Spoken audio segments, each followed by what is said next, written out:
Meetings. So what are they? How do they work? Why do we have them? If you're not used to meetings, they might seem intimidating, lots of strange roles and procedures, but they're not really once you understand them. And it's important if, as your role, if you have to attend meetings, that you get the best out of them.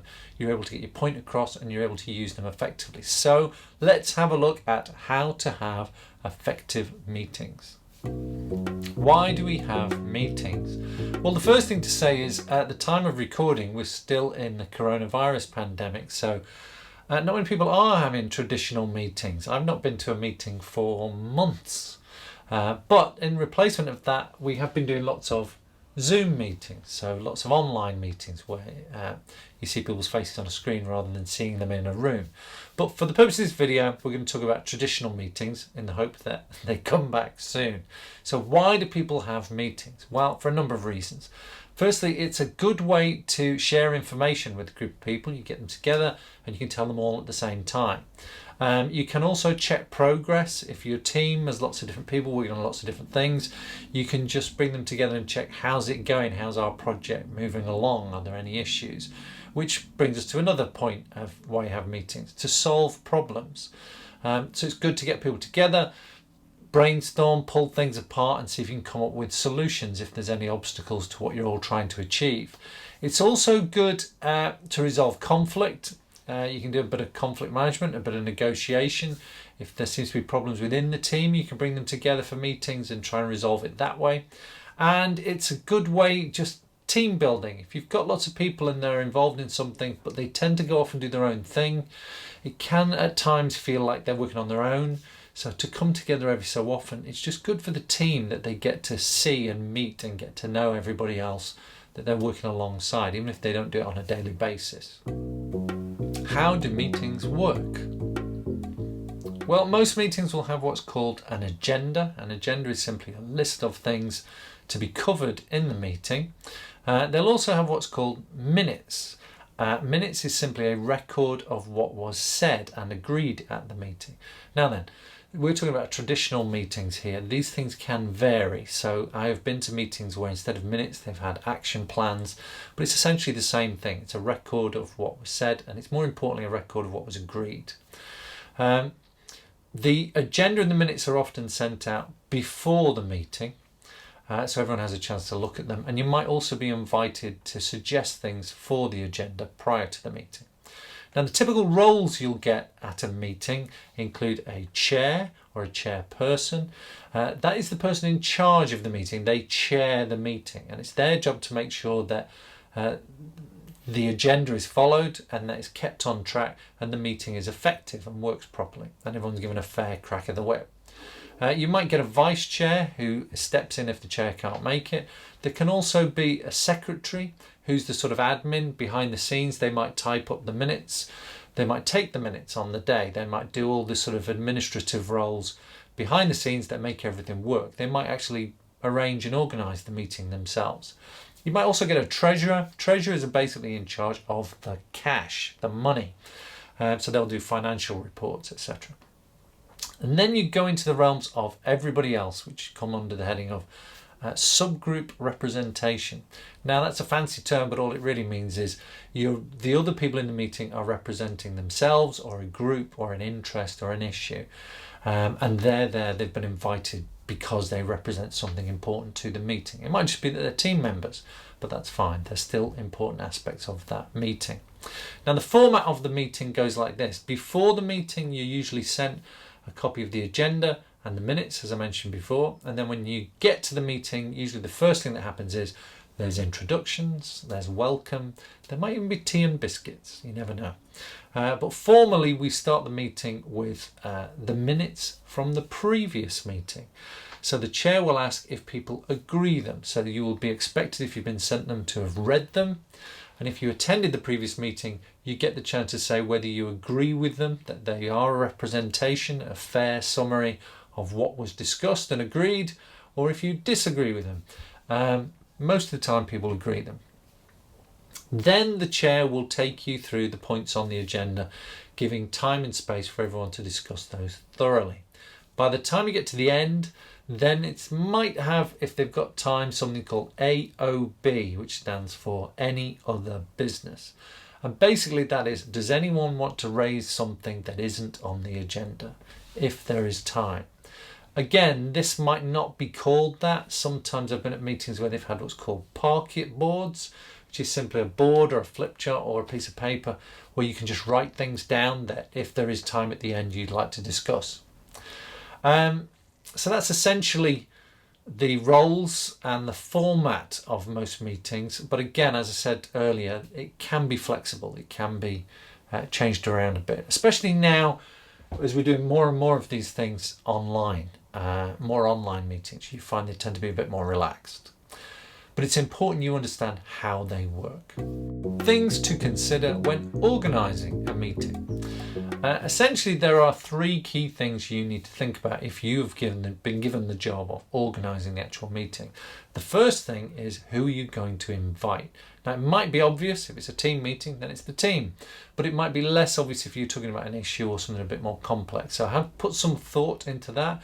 You want your meeting to be what's called inclusive. In other words, everybody who's affected or involved should get a chance to be represented, but equally you want it to work, so you don't want hundreds of people necessarily at the meeting unless that's something specifically you've been asked to set up.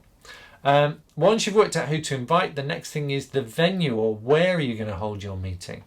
And you need to consider, when you think about venues, things like cost, size, how many people come into your meeting, how many people have you got to literally get into a room.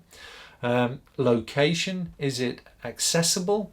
If people are driving, can they park? If people are coming on public transport, is it close to the bus routes? Is it close to train stations, etc.? Is the building itself accessible for people with disabilities? Is there things like induction loop systems for people with hearing impairments so they can use their hearing aids? Just think about these things and the people you're inviting. These things you need to consider. Do you need extra equipment? Like, will you need projectors and screens and flip charts? Refreshments? Do you need coffee and tea to be laid on? Do you have to do this, or will the venue organise it? And again, if the venue is going to do these things, it generally gets more expensive. So what's your budget for these things? Other things you need to consider then, the last thing is date and time. When are you going to hold your meeting? And again, if it's a community meeting, you don't want to be holding it at 10 in the morning on a Tuesday because people will probably be at work. But if it's a work thing, then that might be a great time for it. But just think about the people you're inviting and what their routines are and how best your time and date fit in with all of that. So there's a lot of things to think about.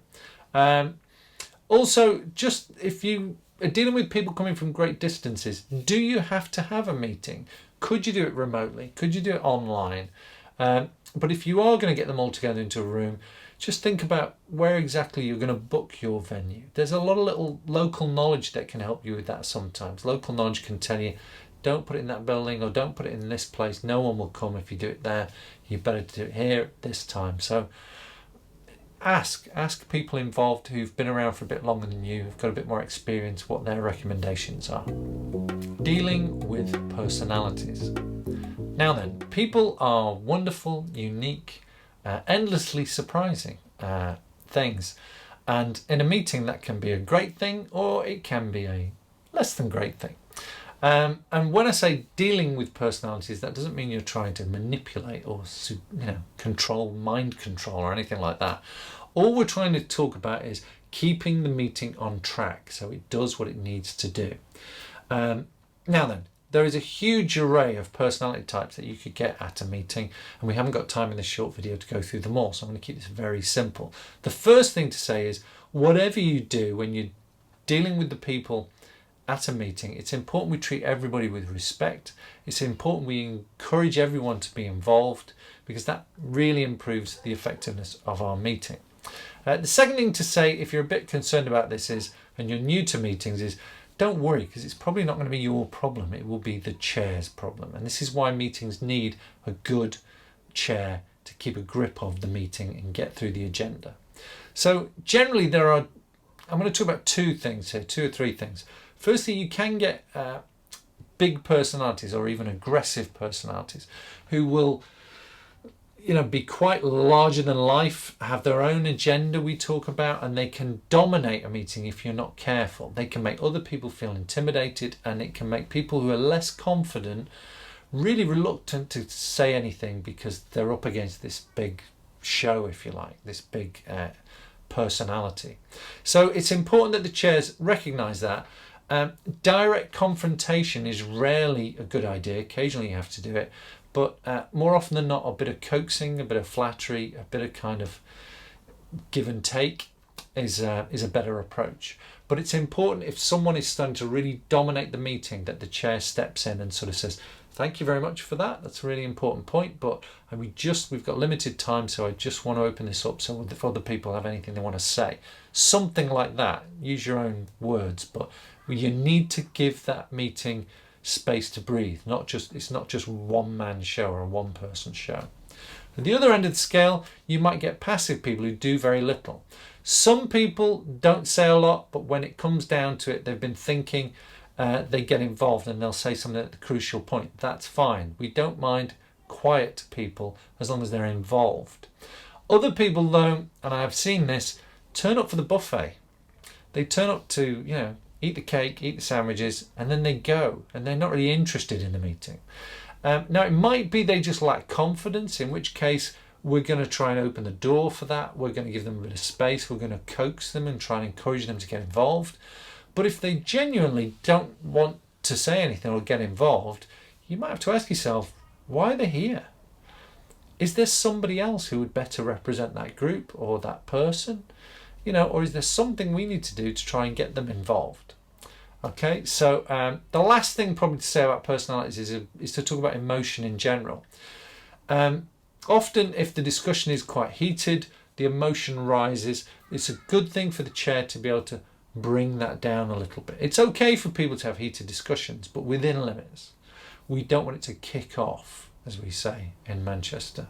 Okay, if you let these things escalate and escalate and escalate and then explode, it can be quite damaging to a team or to a group. People say things, they start to act irrationally, they start to get angry and aggressive, and you could watch your project or your team disintegrate before your eyes.